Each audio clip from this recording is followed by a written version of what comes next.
जगह पे एक और एक्सीडेंट होता है। वही गिग वर्कर पानी में उतरता है, उसको सरियों का डर नहीं है, उसको पानी ठंडा नहीं लग रहा। एनडीआरएफ की टीम को किस बात की ट्रेनिंग दी जाती है कि गिग वर्कर को कॉम्पिटेट नहीं कर पा रहे। मैं वहाँ की authority, Noida authority, CM Yogi Adityanath ji से ये पूछना चाहता हूँ।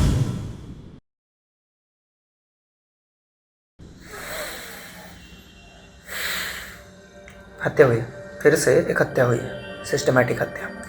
अब तक आपने रील्स देख ली होगी, न्यूज़ देख ली होगी, आपको अब तक खबर पहुंच ही गई होगी, लेकिन ये मेरे अंदर का एक आम नागरिक के अंदर का फ्रस्ट्रेशन है जो कि मैं अभी आपके सामने रखना चाहता हूँ। आपको पता है 27 साल का एक सॉफ्टवेयर इंजीनियर अपने घर जाते हुए घर से महज 500 मीटर की दूरी पर सिस्टम की बलि चढ़ जाता है। बाप को फोन करता है, बाप भागा भागा इतने कोहरे में रात के 11:15 बजे अपने बेटे को ढूंढते हुए पहुंचता है। पुलिस को कॉल करता है, पुलिस आती है, पुलिस के पास कोई सेफ्टी इक्विपमेंट्स, कोई रेस्क्यू प्लान नहीं होता है। क्या उन्होंने बताया नहीं होगा कि मेरा बेटा पानी में गड्ढे में गिर गया है, जो कि आपके सिस्टम ने बनाया हुआ है, वो जान की भीख मांग रहा है कि मुझे आकर कोई बचा लो, मैं मरना नहीं चाहती। ये युवराज के शब्द थे।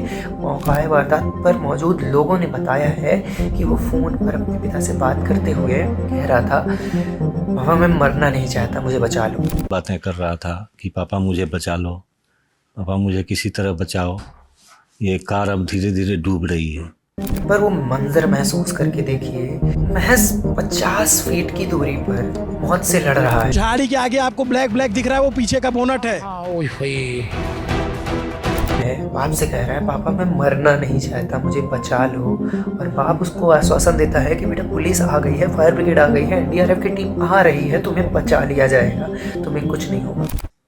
मैंने उसका हौसला बनाए रखा और पुलिस की भी मदद मांगी। लेकिन होता क्या है, पुलिस के पास कोई सेफ्टी इक्विपमेंट्स नहीं होते हैं। फायर ब्रिगेड के पास एक रस्सी हो, फायर ब्रिगेड वो रस्सी युवराज तक पहुंचाने की कोशिश करती है, रस्सी नहीं पहुंचती और फायर ब्रिगेड काम करना बंद कर देती है कि उसे नहीं बचाया जा सकता। पानी में उतरने के लिए वो इस बात से मना कर देते हैं कि पानी ठंडा है। पहले फायर ब्रिगेड वाले आए, केवल उन लोगों ने रस्सी का ही सहारा लिया, उसमें उसको बचाने के लिए फेंका, लेकिन वो वहाँ तक पहुँच ही नहीं पाया।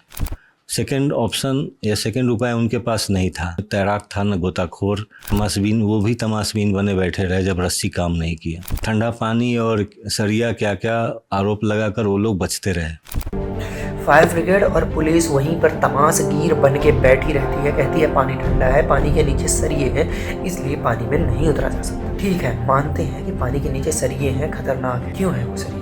और उस गिग वर्कर का क्या कहोगे जो कि 2 दिन पहले, एक हफ्ते पहले वहीं पर हुए एक एक्सीडेंट में एक और ट्रक ड्राइवर की जान बचाता है। और इस बार वही गिग वर्कर पानी में उतरता है और लगभग 40 मिनट तक युवराज को ढूंढता है, लेकिन युवराज उसे नहीं मिलता। क्यों? क्योंकि इस बार उसको पहुंचने में देर हुई। जो दीवार टूटी हुई है इसी के ऊपर से गई थी। और ये टूटा तब था जब ट्रक गया था उसके। वो ट्रक ड्राइवर भी मैंने ही बचाया था उस टाइम। कम से कम 1-1.5 घंटे में रेस्क्यू कर लिया था पानी में से। लेकिन जो कल परसों की घटना, उसमें मैं 30 से 40 मिनट अंदर घूम के आया। एक मिनट के लिए आंखें बंद करिए और महसूस करिए। एक बेटा है जो कि बाप से कह रहा है, पापा मैं मरना नहीं चाहता, मुझे बचा लो। आपको बता दूं, ना तो युवराज को तैरना आता था, ना उसके पिता। मैं भी तैरना नहीं जानता था, मेरा बेटा भी तैरना नहीं जानता था, और ये एक कमी रह गई हम लोगों के जीवन में। बेटा कह रहा है, पापा मुझे बचा लो, और बाप लाचार हालत में पुलिस, फायर ब्रिगेड, एनडीआरएफ की टीम से आशा लगाए बैठा है कि सिस्टम यहाँ आ चुका है, अब वो उसे बचा लेगा। तो उनके अंदर भी कहीं ना कहीं रहा होगा, मेरा बेटा नहीं बचा। ये उनके शब्द हैं। 3 बजे तक एनडीआरएफ की टीम 4 बजे वहां पहुंची है और 3 बजे उन्होंने उम्मीद छोड़ दी थी कि युवराज अब जिंदा बचा भी होगा, क्योंकि पहले जो युवराज कोहरे के कारण दिखाई नहीं दे रहा था और अपने विजिबिलिटी दिखाने के लिए, इसमें बताने के लिए फ्लैश लाइट जला रहा था और चीख चीख के बता रहा था मैं यहाँ पर हूँ। 3 बजे के बाद वो फ्लैश लाइट और आवाज़ दोनों आना बंद हो चुके थे। युवराज के पिता के शब्द हैं कि 3 बजे के बाद उन्होंने उम्मीद ही छोड़ दी कि अब वो जिंदा बचा भी होगा, और शायद उससे पहले ही उसने दम तोड़ दिया। और अपने बचाने के लिए उसने हर संभव प्रयास किया और काफ़ी जोर से चिल्ला रहा था, जिससे रोड पर स्पष्ट आवाज़ आ रही थी।